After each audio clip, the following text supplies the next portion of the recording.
Hey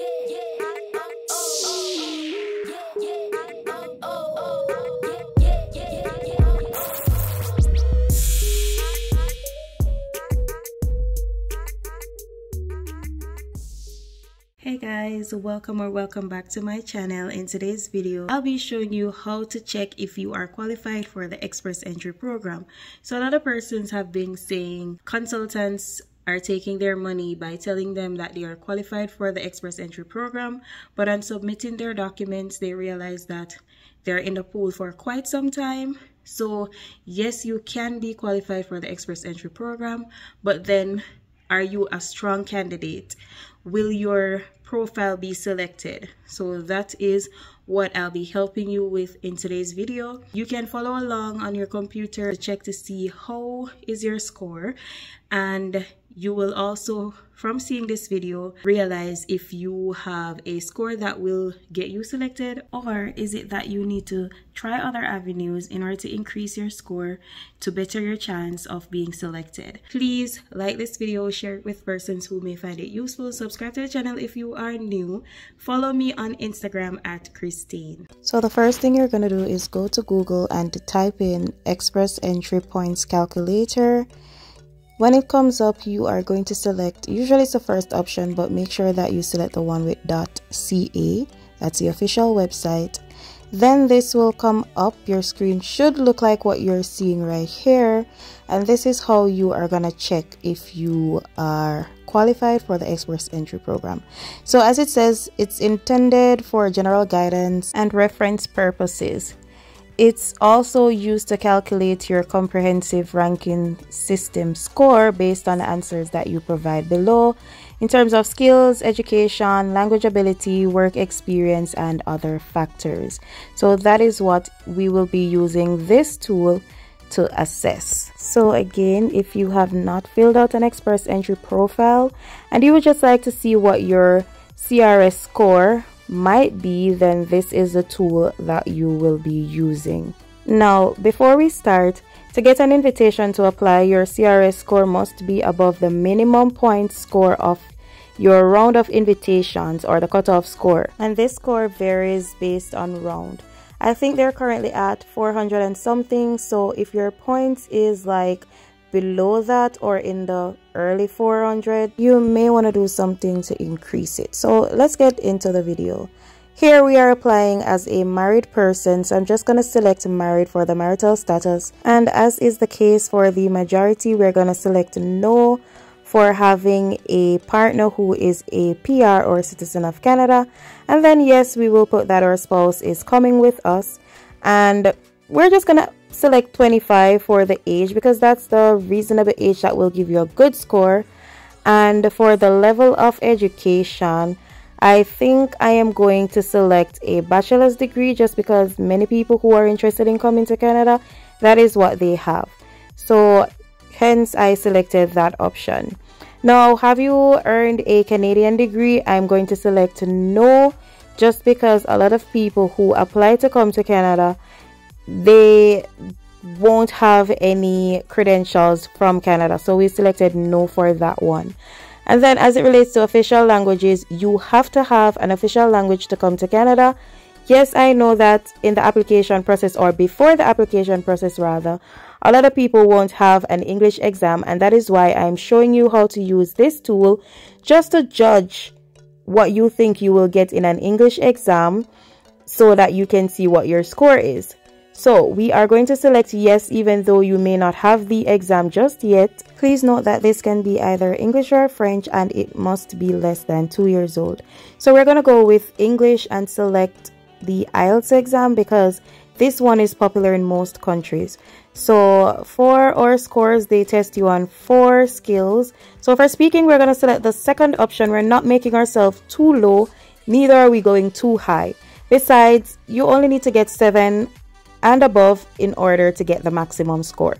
So we're just going to select 7 for the speaking, and we're going to select 8 for the listening. That's the second option we're going to select for each one. And for reading, we are going to select between 7 and 7.5. Again, we select the second option. And For writing, we do the same. We select 7. And this will give us the maximum score for what they have for the language skills. Now, do you have other languages? Most people don't, so we are going to select not applicable. So now we move on to work experience. And in the last 10 years, how many years of skilled work experience in Canada do you have? Most people applying to come to Canada won't have any, so we select the option that reflects that. But before we get into it, we want to make sure we understand what tier is, especially tier 0, 1, 2, 3, because those are the categories that will give you the points, or that will help you to be qualified to come to Canada. So it has to be a skilled work in the NOC tier 0, 1, 2, and 3. We're going to pretend like we don't know what that is and see what it says when we look it up. So when we look up the tier categories, we see examples of occupations that are under tier 0, same right down to 3. And so tier 0 is mainly managerial positions, like any manager positions in whichever institution. And for tier 1, we have occupations that require a university degree, like a teacher, for example, a high school teacher. And then occupations that really require a college diploma, apprenticeship, that would fall under tier 2. And tier 3, occupations that require like a 6 months on the job training type thing, like a dental assistant, a baker. So we have all the examples on the side, and we're not going to look into 4 or 5 because those won't help us to come to Canada under this program. So we are looking at the Express Entry Skilled Worker program, and only tier 0 to 3 would qualify us for that. So if you're not sure what tier your occupation comes under, you just go to the filter items box and you type your occupation. For example, I'm a teacher, so I'm going to put teacher in the box, and I see all the options come up as it relates to teacher. So we have secondary school teacher, elementary school teacher, and we also have teacher assistants. And we see the tier, we also see the NOC, because you're going to need an NOC code when you apply for Express Entry. But for now, we just need to know what tier or occupation is under. And you can play around with this page by, searching for whatever occupation you may have, like nurse. We may also look at other occupations like plumber. Whatever it is, just note the occupation or as close as possible to it in the search box, and the code will come up. If you are not seeing it, you can simply just go to Google, type your occupation, and write NOC or tier Canada, something that is a smart search, and the option will come up. And we see, guys, that it's very important to know what tier your occupation falls under. That way nobody can trick you into thinking that your occupation qualifies for the Express Entry program when this is not the case. So for this one, we're going to select none or less than a year because we won't have Canadian experience. As it relates to foreign skilled work experience, let's say 2 years, because somebody at age 25 would realistically have 2 years of work experience. For a certificate of qualification from a Canadian province, territory, or federal body, we're going to select no. It requires a little bit of explanation, but the average person won't have this because for most of that, you have to be physically present in Canada to do the exam and all of that. So we select no.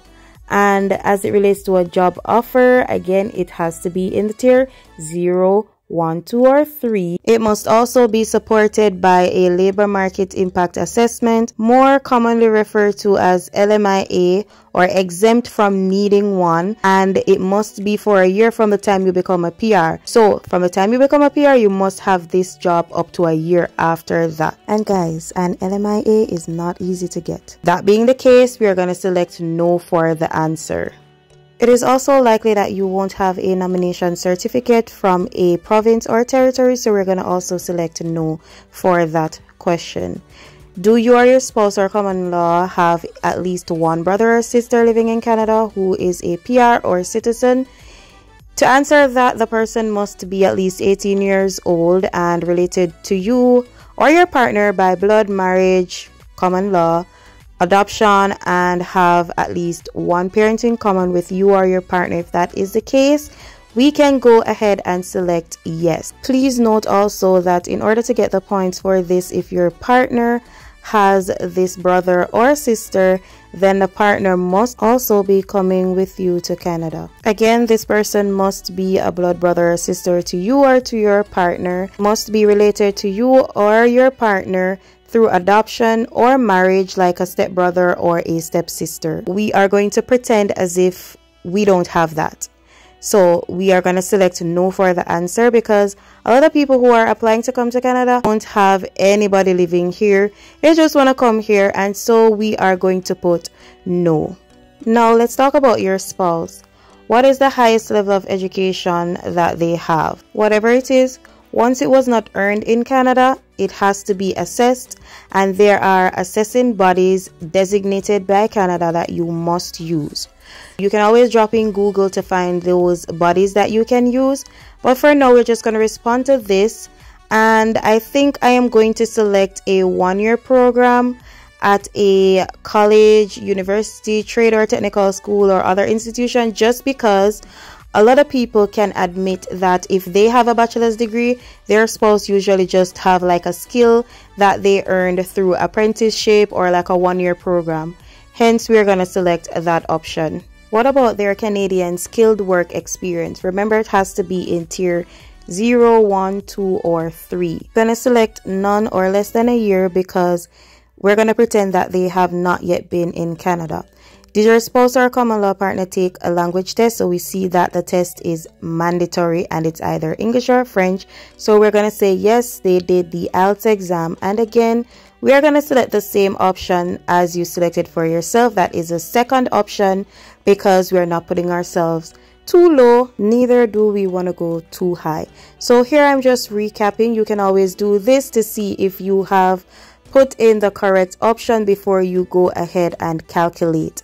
Make sure that this is what you realistically think in your case. If it is that you put something, you know, just for now, based on your situation, make sure that when you are actually going to apply, it applies to your exact situation. So right here we work with fiction. When we actually apply, we bring the fact. And guys, the total score is out of 1,200. Yes, the number is big, but don't let it deter you. You can actually get an achievable score that will make you get an invitation to apply for express entry. So we're gonna go through the results, and here we're seeing our scores being broken down as it relates to age or level of education. We see that we got 0 for a second official language because we only speak English over here. And for that section so far, we have 328 points. As it relates to our spouse, it is also broken down. And for a spouse, he or she would have 26 points.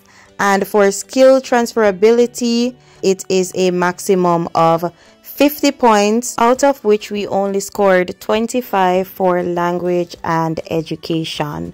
So for that subsection, we have 25 points.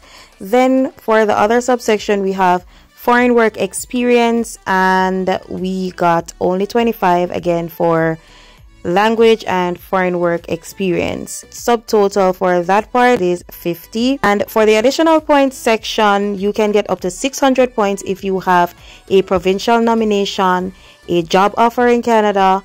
If you study in Canada, you can also get more points, as well as if you studied a French language or if you have siblings in Canada. But because we have none of those, then we got nothing for the additional points. And as you could see, our grand total is 404 points, which is not too bad. I mean, there are ways that you can always increase your score. For example, you can learn another language like French. You can also apply for jobs here. You can also study in Canada, or you can try to get a provincial nomination. Go back through the options that you selected and play around with it, see what will give you more score.